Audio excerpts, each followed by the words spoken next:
अशहदु अन्ना मुहम्मदुर रसूलुल्लाह।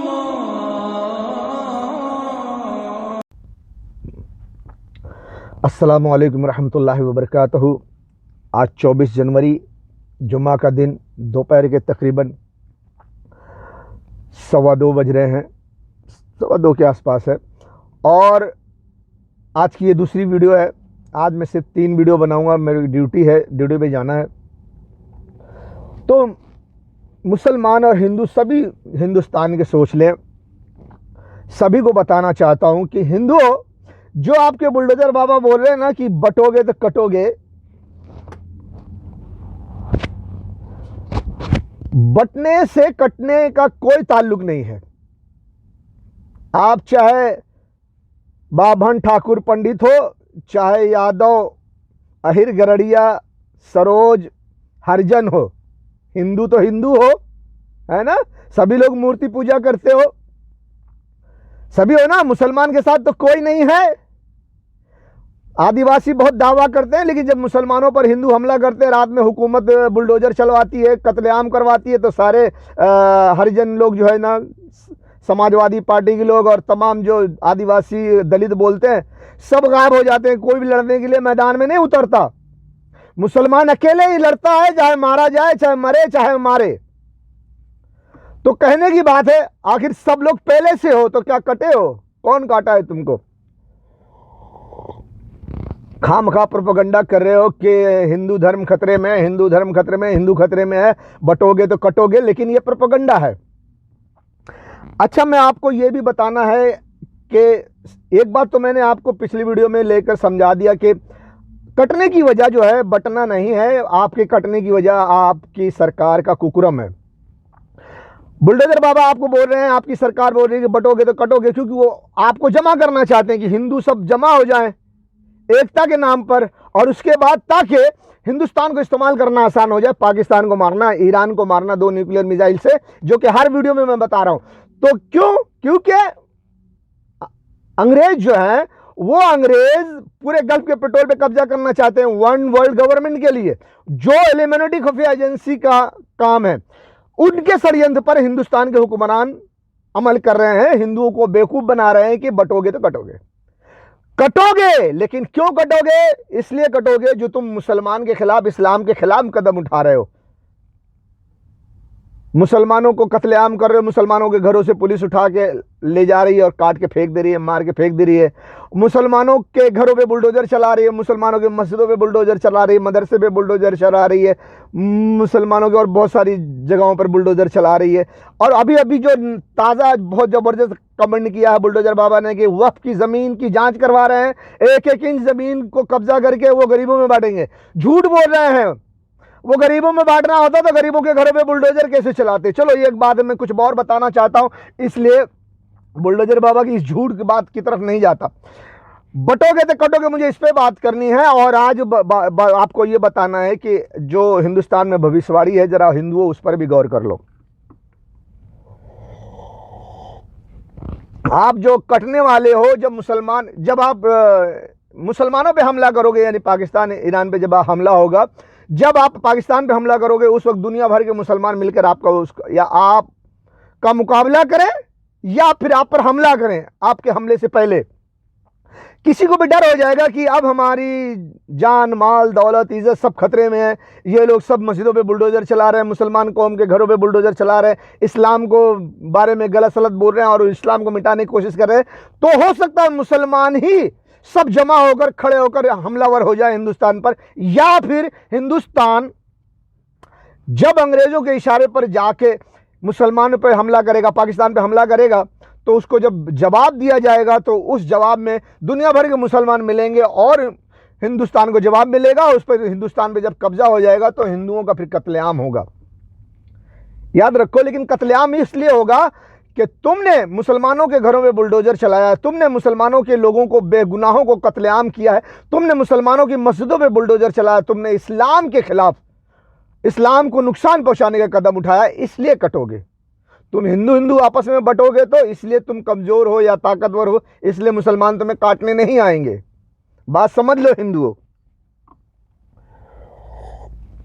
वो जो तुम अंग्रेजों के लिए काम कर रहे हो, अंग्रेजों के लिए जब काम करने जाओगे, ईरान पर न्यूक्लियर मारने के लिए, तुम जब पाकिस्तान पे हमला करने जाओगे तब मार खाओगे, बहुत बुरी तरह मार खाओगे। और तुम्हारे नेता तुमको मरवा के कटवा के फरार हो जाएंगे, लेकिन फरार नहीं होंगे। मुसलमानों की किताब में लिखा हुआ है कि हिंदुस्तान के हुक्मरानों को लोहे की जंजीरों में जकड़ कर ले आएंगे। गज़वे हिंद के बारे में से बहुत हदीसें उसमें लिखा हुआ है। तो तुम उसके करीब जा रहे हो, और गज़वे हिंद के नाम से तो तुम्हारे जो कट्टरवादी हैं उनके, जैसे कोई गज़वा हिंद का नाम लेता है उनके यहाँ आग लग जाती है। उनको पता है कि गज़वे हिंद के नाम का डंडा, गज़वे हिंद के नाम का डंडा उनको पड़ने वाला है इसलिए उनकी फट जाती है। बहुत गुस्सा आता गज़वे के नाम से, गज़वे हिंद के नाम से। कोई भी मुसलमान अगर गज़वे हिंद का नाम लेगा, चाहे वो तुम्हें समझाने के लिए ले, चाहे वो किताब में लिखा इसलिए ले, चाहे जैसे भी ले, कट्टरवादी की फट जाती है। अरे यार ये डंडा तो हमको पड़ने वाला है, ये नाम मत लो, डर लग रहा है गज़वे हिंद के नाम से बहुत फट जाती है। बहुत लोग बोलते हैं गज़वे हिंद का नाम ले रहे हैं, जिसे बुलडोजर बाबा ने बोला कि गज़वे हिंद तुम्हारा क़यामत तक साकार नहीं होगा। अबे जब होगा, जब होगा, जब नहीं होगा तब होगा। तुम जो कुकर्म कर रहे हो, मस्जिदों पे बुलडोजर चला रहे हो, घरों में मुसलमानों के घरों पे बुलडोजर चला रहे हो, मुसलमानों का कत्लेआम कर रहे हो, बेगुनाह बच्चों को कत्लेआम कर रहे हो, ले जाके घर से उठाते हो, ले जाके पुलिस स्टेशन में मार के फेंक देते हो। इसलिए गज़वे हिंद अल्लाह ने रखा है। अल्लाह को पता था कि तुम लोग ये प्रोपेगेंडा करके मुसलमानों का कत्लेआम करोगे, इसीलिए गज़वे हिंद का डंडा तुम्हारे लिए रखा है। तुम चाहे जितना प्रोपेगेंडा कर लो, चाहे जितना मुसलमान को डरा के रखो कि तुम गज़वे हिंद का नाम नहीं लेना, लेकिन गज़वे हिंद का डंडा तो तुमको पड़ने वाला है, यानी करीब पड़ने वाला। तुम अपने हद को पहुंचो, तुम्हारे पर डंडा पड़ा। और हिंदुओं तुम भी सोच लो, जैसे ये अपने जुल्म के उरूज पे पहुंचेंगे, मस्जिदों पर, मुसलमानों के घरों पर, मुसलमानों की बहन बेटियों पर हाथ डालना शुरू करेंगे, गज़वे हिंद का डंडा पड़ेगा तो तुम कटोगे। फिर एक एक कट्टरवादी को ढूंढ ढूंढ कर काटेंगे। फिर उसमें बहुत सारे बेगुनाह भी हिंदू भी बेचारे शायद कट जाएं। तो अल्लाह तो यही चाहेगा कि बेगुनाह हिंदुओं को न काटा जाए, बल्कि जो कट्टरवादी हैं, जो इसमें हिस्सा लेते हैं, उन्हीं को काटा जाए। वो कटेंगे कटेंगे कटेंगे, वो तो बचना नहीं है। मैं जो इस्लामी किताबों की वजह से और दूसरे तरीके से जो इल्म है वो है कि कई करोड़ हिंदू कटेंगे। लेकिन उसमें एक बुरी बात, टेंशन वाली जो बात है वो ये है, जो मुझे भी नहीं अच्छा लगता, कि जब कई करोड़ हिंदू कटेंगे तो उनके घरों में कई करोड़ औरतें होंगी। उन औरतों का क्या होगा? मैं जानता हूं कि मुसलमान इस वक्त जब हिंदुस्तान पे हमलावर होगा, जब हिंदुओं को काटेगा, हिंदुओं की सबसे पहले हिंदुस्तान की फौज को काटेगा, जरा भी रहम नहीं करेगा। फौज, जितने भी फौजी हैं बेचारे मारे जाएंगे, काटे जाएंगे, क्योंकि वो जानबूझकर अपनी सरकार का साथ दे रहे हैं, तो उनको सजा तो उनको मिलनी चाहिए। तो उनको जब काटेंगे, जब भी मुसलमान हमलावर होगा तो हिंदुस्तान की इस बार फौज नहीं जीत सकेगी। हिंदुस्तान के फौज के दम पर इतना कुकर्म कर रहे हैं, मुसलमानों के मस्जिदों पर बुलडोजर चला रहे हैं, घरों पे बुलडोजर चला रहे हैं, वक्फ बोर्ड की जमीन के नाम पर मुसलमानों का कत्लेआम होगा, मुसलमानों की मस्जिदों पर बुलडोजर चलेगा, मुसलमानों कौम को दबा के काट के रख दिया जाएगा। तो फिर मुसलमान कैसे खामोश रहेगा? तो मुसलमान जब दुनिया भर के एक होंगे, हमलावर होंगे, तो हिंदुस्तान की फौज को काटेंगे, हिंदुस्तान की फौज कटेगी, और इनके घरों की औरतें बेचारी क्या करेंगी फिर? तो बहुत सारे हिंदू कटेंगे, करोड़ों हिंदू कटेंगे, पूरी फौज कटेगी। जितने सरकारी जवान हैं, पुलिस फोर्स है और दूसरी एलईडी वेलईडी जो भी है फोर्स है, जो इन हिंदुस्तान के अंदर जो सरकारी डिपार्टमेंट में जो जवान है, जो अंदर रक्षा करते हैं, वो सब काटे जाएंगे, मारे जाएंगे। सरकारी अधिकारी मारे जाएंगे, काटे जाएंगे, क्योंकि क्यों खामोश है वो सब मारे जाएंगे, काटे जाएंगे। और उनके घरों की औरतें वो फंस जाएंगी बेचारी। और जो कट्टरवादी हैं उनको ढूंढ ढूंढ के काटेंगे, बेशुमार हिंदू कटेंगे। मैं तो बोल रहा हूं कई करोड़ हिंदू कटेंगे। तो उनकी घर की औरतें जो कटेंगी, एक घर में तो 2-3 औरतें होंगी, एक माँ होगी, एक बीवी होगी, बहन होगी, बेटी होगी। तो जितने हिंदू कटेंगे उससे कहीं ज्यादा औरतें बचेंगी। तो उन औरतों का क्या होगा? जरा हिंदुओं पहले सोच लो, उन औरतों का क्या होगा? अयो, हाँ, उन औरतों का क्या होगा? जब कई करोड़ हिंदू कटेंगे तो कई करोड़ औरतें बचेंगी। उसमें बेचारी बूढ़ी भी होंगी, जवान भी होंगी, शादीशुदा बच्चे वाली, बहुत सारी कुंवारी होंगी, बहुत सारी बिल्कुल कच्ची कली होंगी, बहुत सारी मासूम बच्ची होंगी। उन सब के बारे में सोचो कि उनका क्या होगा। बुलडोजर बाबा तो तुमको फत्ते खां बना दिए, तुम तो बस आसमान से आ गए, ईश्वर परमेश्वर सब तुम्हारे घर में आके गुलामी करने लग गए, तुम तो बड़े ताकतवर हो गए। अंधविश्वास में तुम्हें ढकेल कर तुमको बिल्कुल अंधा कर दिया है। लेकिन जरा भी नहीं सोचा कि मुसलमान जब हमला होंगे या तुम्हारे हमले का जवाब देंगे, जब कई करोड़ हिंदू कटेंगे तो उनके घरों में जो बेटियां हैं, औरतें हैं, उनका क्या होगा? हाँ, तुम क्या समझते हो? औरतों की इज्जत लूटेंगे मुसलमान? जैसे हिंदुओं का कत्लेआम करेंगे उसी तरह क्या औरतों को कत्ल करेंगे? इस्लाम में औरतों का कत्ल मना है। वैसे भी इस वक्त मुसलमान औरतों की इज्जत करेगा। जहां तक मेरे नॉलेज में है, मुसलमान औरत की इज्जत करेगा। एक भी औरत को काटना उनके लिए बहुत मुश्किल होगा, क्योंकि अगर जिंदा रहेगा अली का शेर तो किसी हिंदू औरत को कटने नहीं देगा। याद रखें, किसी औरत की इज्जत लुटने नहीं देगा, किसी औरत को कटने नहीं देगा। तुम्हारे बीच में दखल नहीं करेगा, लेकिन औरतों की बात जब आएगी तो औरतों के बीच में दखल देने की कोशिश जरूर करेगा। फिर उस शराफत से एक कोने में बैठकर तमाशा नहीं देखेगा। औरतों की इज्जत आबरू, उसके जान की हिफाजत के लिए खड़ा होंगे, मुसलमान खड़े होंगे। और जो शांति की बात इस वक्त कर रहा हूं मैं भी रहूंगा जिंदा तो खड़ा होऊंगा औरतों की इज्जत आबरू की हिफाजत के लिए, उनके कत्लेआम की हिफाजत के लिए। लेकिन औरतों की इज्जत नहीं लूटी जाएगी, औरतों का कत्लेआम नहीं होगा। मगर वो बेचारी करेंगी क्या? उनको बिठा के खिलाएगा कौन? मुसलमान ने ठेका नहीं ले रखा है कट्टरवादियों के, फौजियों के, सरकारी अधिकारियों के बीवी बच्चों को पालने का। तुमने कुकर्म किया है, तुमने सरकार का नाहक साथ दिया है। क्यों नहीं सवाल करते कि आखिर क्यों अंग्रेजों के लिए झाड़ू मारने का काम कर रहे हो सरकार? क्यों मुसलमानों की मस्जिदों पर बुलडोजर चला रहे हो? क्यों मुसलमानों के घरों में बुलडोजर चला रहे हो? क्यों मुसलमान घरों से बेगुनाह लोगों को उठाकर मार दे रहे हो? क्यों मुसलमानों का कत्लेआम कर रहे हो? क्यों इस वक्त नहीं पूछ रहे हो? नहीं पूछ रहे हो ना? खामोश हो ना? तो उस वक्त तुम मार दिए जाओगे तो तुम्हारी औरतें रह जाएंगी, कई करोड़ औरतें रह जाएंगी, कई करोड़ मासूम बच्चियां रह जाएंगी। वो किस घर में रहेंगी? माले गनीमत में उनका सारा घर तुम्हारा छीन लिया जाएगा। तुमको बैठा के कोई नहीं खिलाएगा, तुमसे शादी कोई नहीं करेगा, तुम्हें बैठा के खिलाएगा कौन? तुम्हारा खाना, कपड़ा, नहाना धोना, रहना, घर किधर होगा? हिंदुओं सोचो। आज बहुत फत्ते खान बन रहे हो ना, सोचो। तुम समझते हो मुसलमान हमेशा कमजोर रहेंगे? हमेशा कमजोर रहेंगे। तुम जुल्म पे जुल्म करते जाओगे और मुसलमान कमजोर रहेंगे। हाँ, मुसलमान कभी नहीं खड़े होंगे। मुसलमान को तुम हरा दोगे, मार दोगे, काट दोगे, प्रोपेगेंडा करके, हिंदुओं को सड़कों पे उतार करके, जमा करके। अरे दुनिया भर में एक ही हिंदुस्तान का मुल्क है। कहीं तुम्हारा एक मुल्क तुम्हारे हाथ से चला गया तो वो भी रह जाओगे, ठेका पकड़ के रह जाओगे।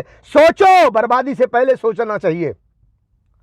तो हिंदुओं, जब तुम्हारे मर्द बहुत सारे काटे जाएंगे, करोड़ों करोड़ों काटे जाएंगे तुम्हारे घरों में, फौजियों घरों में, सरकारी अधिकारियों घरों में, कट्टरवादियों के घरों में, और भी जो हिंदू कटेंगे उनके घर में औरतें रह जाएंगी। उनको तो मारा नहीं जाएगा, उनको तो बैठा के खिलाया नहीं जाएगा। तुम्हारे अब्बा के नौकर हैं क्या तुम्हारी औरतों को बैठा के खिलाएंगे? हाँ, आज तुम खुद कह रहे हो मुसलमानों को काम धंधा मत दो, मुसलमानों का बिजनेस खराब कर रहे हो। मुसलमानों से कोई घर, एक भाड़े का घर भी ना दो। वैसे कल मुसलमान तुम्हारी औरतों को कुछ नहीं देंगे, तुम्हारी औरतें क्या करेंगी? करोड़ों हिंदू मारे जाएंगे, सरकार मुसलमानों की हो जाएगी, तो औरतें क्या करेंगी फिर? ऐसे वक्त में औरतों को रोटी कहां से मिलेगी? सोचो। फिर हिंदू औरतें खुद ही कहेंगी कि मुसलमान मर्दों, या तो हमें मार डालो या तो फिर हमसे शादी कर लो और अपने घर में रख लो, नहीं तो ऐसे तन्हार जी नहीं सकते। भूख है, प्यास है और तन्हाई है। जरा सोचो, जिसको अकल है, जिसको इल्म है, जिसको ज्ञान है, जमा कर लो तमाम ज्ञानी को और सोचो कि वो औरतें जो कई करोड़ की तादाद में होंगी वो कैसे जिएंगी। तुम तो मर जाओगे, जो लोग मर जाएंगे, जो काटे जाएंगे वो तो मर गए, उनका जो भी होगा होगा, लेकिन जो पीछे औरतें छोड़ जाएंगे उनका क्या होगा?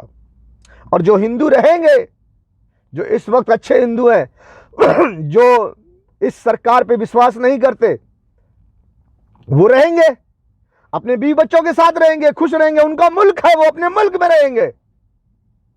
हो सकता है मुसलमान सरकार उनको पूरी आजादी दे रखेगा, पूरी आजादी देगा, तुम्हारा मुल्क है, खाओ पियो, जैसे तुम पहले इंसानियत के दायरे में रहते थे, आज भी इंसानियत के दायरे में रहो, तुम्हारे लिए इंसानियत का दायरा खुला है। तुम्हारे बीवी बच्चे, पढ़ो लिखो, कमाओ खाओ, तुम्हारा घर तुम्हारे पास, तुम्हारा मुल्क है। मगर जो इस वक्त कट्टरवादी के साथ हैं, तो उनका तो मार के सब छीन लिया जाएगा। उनसे भी कहा जाएगा, औरतों से, कि तुम्हारे मर्दों को मार दिया गया इसलिए कि वो इस्लाम के खिलाफ थे। उन्होंने मुसलमानों के घरों पे बुलडोजर चलाया, उन्होंने मुसलमानों के कौम को घरों पे बुलडोजर चलाया, उन्होंने मस्जिदों पे बुलडोजर चलाया, मदरसे में बुलडोजर चलाया, और इनका साथ दिया। उनका साथ फौज ने दिया, उनका साथ पुलिस ने दिया, उनका साथ कट्टरवादी हिंदुओं ने दिया, तो वो मारे गए। तो तुम इस्लाम पर जुल्म करते थे, तुम में इंसानियत कहाँ थी? आज तुम्हारे साथ भी इंसानियत नहीं होगी, ना हम तुमको खिलाएंगे, ना पिलाएंगे, ना तुमको घर देंगे, ना तुम्हारी रक्षा करेंगे। तो क्या करोगे? उन औरतों का क्या होगा? जरा सोचो, जरा सोचो, जरा सोचो, जरा सोचो, सोचो भाई। तुम्हारा हश्र वैसा ही होगा जैसे महाभारत में दुर्योधन का हुआ था। मैं सारे हिंदुओं से कहूंगा, महाभारत का जो वो एपिसोड है, मेरे ख्याल से लास्ट एपिसोड है, एकदम लास्ट नहीं होगा, आखिर का महाभारत की जो जंग युद्ध का जो लास्ट एपिसोड है, जब दुर्योधन मारा जाता है, उसके बाद दास पुत्र महामंत्री विदुर जब राजा को नसीहत करते हैं, जब वो रो रहे होते हैं, तो उनके आंसू पोंछने जाते हैं, उनके आंसू पोंछने जाते हैं। धृतराष्ट्र का जब आंसू पोंछने जाते हैं दासपुत्र विदुर महामंत्री जो होते हैं, तो सब बात याद दिलाते हैं कि महाराज जी, आप तो सिर्फ दुर्योधन का पार्ट ले रहे थे, आप अपने बेटे के बारे में सोचा, हस्तिनापुर के बारे में तो सोचा ही नहीं। उनका सब बच्चे मारे गए, 100 बच्चे मारे गए, सब दुर्योधन मारा गया, सब कुछ नुकसान हो गया, कितने फौजी मारे गए, कितने मारे गए, सब कुछ याद करके रो रहे थे। महाभारत और गज़वे हिंद सिमिलर है, बिल्कुल सेम है, एक जैसा है। महाभारत की जंग शुरू होने से पहले पांडु कमजोर थे, कौरव बड़े ताकतवर थे, सारे बड़े बड़े महारथी कौरव में थे। पांडवों को कृष्णा जी ने समझाया था, ऐसे तो तुम हार जाओगे, मैं वीडियो बाद में पेश करूंगा। अर्जुन को बोला तुम हार जाओगे, क्या बोलते, दिव्य शक्ति तलाश करो, दिव्य हथियार। अब यार अभी हिंदू में इतना नहीं आता, सब फिर बताऊंगा सब। इसी तरह आज की तारीख में गज़वे हिंद के लिए पाकिस्तान कमजोर है, लेकिन उसे दिव्यास्त्र मिल जाएगा समय पर। कृष्ण जी ने कहा था अर्जुन को, दिव्यास्त्र तलाश करो जो स्वर्ग के राजा इंद्र के पास है, और इंद्र को खुश करो। वैसे यही मिसाल है पाकिस्तान की। आज कमजोर है, हिंदुस्तान के मुकाबले में बहुत कमजोर है। बेचारे पाकिस्तान 1 किलो आटा के लिए तरस रहे हैं, जो भी है, लेकिन पांडव की तरह हैं, उनको भी दिव्यास्त्र समय पर मिल जाएगा। हिंदुस्तान क्या करेगा? समय पर पांडव पहले कमजोर थे, पांडव ताकतवर हो गए, उनको ताकत मिल गई, दिव्यास्त्र मिल गया। ऐसे समय पर पाकिस्तान को भी दिव्यास्त्र मिल जाएगा और वो ताकतवर हो जाएंगे, हिंदुस्तान को पराजय कर देंगे, हिंदुस्तान को हरा देंगे। हिंदुओं, ज्यादा हरा भरा मत सोचो, सोचो कि मुसलमान भी एक कौम है और तुमसे ज्यादा है, पर तुम उनके घरों पे बुलडोजर चलाओगे, उनके मस्जिदों पे बुलडोजर चलाओगे, उनके मजहब पे जुल्म करोगे, उन पे गुनाह लोगों को पकड़ करके उनको मार डालोगे, मासूम बच्चों को पकड़ के लाते हो, कहते हैं नाबालिग छोड़ देंगे, लेकिन फिर उसको मार देते हो। बुलडोजर बाबा, याद रखो, याद रखो, इंसाफ होने वाला है।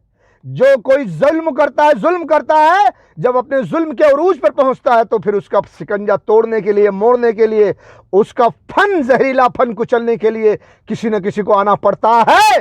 यही दस्तूर है। तो कोई आने वाला है। मैं पहले भी बता चुका, हिंदुस्तान में 3 किस्म की हस्तियां हैं, महापुरुष, चारण शिलिन और काल की अवतार। ये तीनों जब आएंगे ये 1 होंगे या 3 होंगे, समय बतलाएगा। परंतु ए हिंदुओं, तुम जो जुल्म कर रहे हो, तुम्हारा सर्वनाश हो जाएगा। आने अगली वीडियो में बताता हूं मैं। सुनो, ये तीनों जब आएंगे तो हो सकता है तुम्हारे खिलाफ हो, क्योंकि जालिम कौन है? प्रोपेगेंडा तुम कर रहे हो। तो क्या समझते हो, वो जो आसमान बनाने वाला, सृष्टि का निर्माण करने वाला, वो प्रोपेगेंडा को नहीं देख रहा है, नहीं समझ रहा है? और वैसे भी काल के अवतार के बारे में हिंदू कहते हैं, जब धर्म संकट में आएगा तो काल के अवतार होंगे और वो पापियों का नाश करके धर्म की स्थापना करेंगे। इस वक्त देखो कौन सा धर्म है जो संकट में है, कौन सा धर्म है जो संकट में है कोई इस्लाम के सिवा? सारी दुनिया इस्लाम के पीछे पड़ी हुई है। तो इस्लाम संकट में है, तो मेरे ख्याल से काल की अवतार भी जो आएंगे इस्लाम का मजहब की स्थापना करेंगे, हिंदू सनातन धर्म की स्थापना नहीं करेंगे। सोच लो थोड़ा सा। तुम्हारे ईश्वर आएंगे तो जो तुम प्रोपेगेंडा कर रहे हो, क्या तुम्हारे साथ देंगे? चलो भैया, तुम प्रोपेगेंडा कर रहे हो, झूठ बोल रहे हो, जुल्म कर रहे हो, चलो तुम्हारे साथ मैं भी जुल्म करता हूं। सोचो सोचो।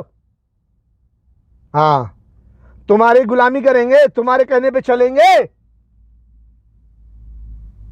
नहीं ना। याद रखो, याद रखो। अगली वीडियो में बताता हूं। क्योंकि ईरान पर डायरेक्ट अमेरिका इजराइल हमला नहीं कर सकते। अगर वो करते हैं डायरेक्ट ईरान पर हमला, तो ईरान पहली फुर्सत में इजराइल का नामो निशान मिटा देगा। इतनी मिसाइल्स उसके पास, इतने हथियार हैं। और वो इजराइल भी जानता है, अमेरिका भी जानता है, ब्रिटेन फ्रांस सभी जानते हैं, ऑस्ट्रेलिया भी जानता है। इसीलिए डायरेक्ट ईरान पर हमला कोई नहीं करेगा। क्यों? इजराइल खत्म हो जाएगा, इजराइल को सेव करना है। इसलिए ईरान को हिंदुस्तान से मारा जाए, हिंदुस्तान को इस्तेमाल करके ईरान को मारा जाए, ताकि ईरान अगर कोई जवाबी कार्रवाई करे तो वो हिंदुस्तान में करे, इजराइल सेफ रहे। इसीलिए ईरान को मारने के लिए हिंदुस्तान को चुना गया है। बेगैरत हुक्मरानों, इन लाशों को, गोश्त के टुकड़ों को देखकर तुम्हें गैरत क्यों नहीं आती? तुम कैसे सोते हो? तुम कैसे पीते हो? तुम कैसे खाते हो? तुम कैसे जिंदगी गुजारते हो? ए बेगैरतों, ए जर्देलों, ए हुक्मरानों, तुम कब जागोगे? कब जागोगे? ए बेगैरत हुक्मरानों, इन लाशों को, गोश्त के टुकड़ों को देखकर तुम्हें गैरत क्यों नहीं आती? तुम कैसे सोते हो? तुम कैसे पीते हो? तुम कैसे खाते हो? तुम कैसे जिंदगी गुजारते हो? ए बेगैरतों, ए जर्देलों, ए हुक्मरानों, तुम कब जागोगे? कब जागोगे? वो बेचारे फरियाद कर रहे, बुला रहे तुम्हें। कोई हाफिज कुरान आर्मी चीफ साहब रसूलुल्लाह की उम्मत कट रही है, लोग उनके आज़ा के टुकड़े चादर में समेट रहे हैं। तुम अपने एटम बम और मिसाइलों के साथ तमाशा देख रहे हो। हमसे बर्दाश्त नहीं हो सकता, हम ये नहीं देख सकते, हम ये बर्दाश्त नहीं कर सकते। जुर्रत करो,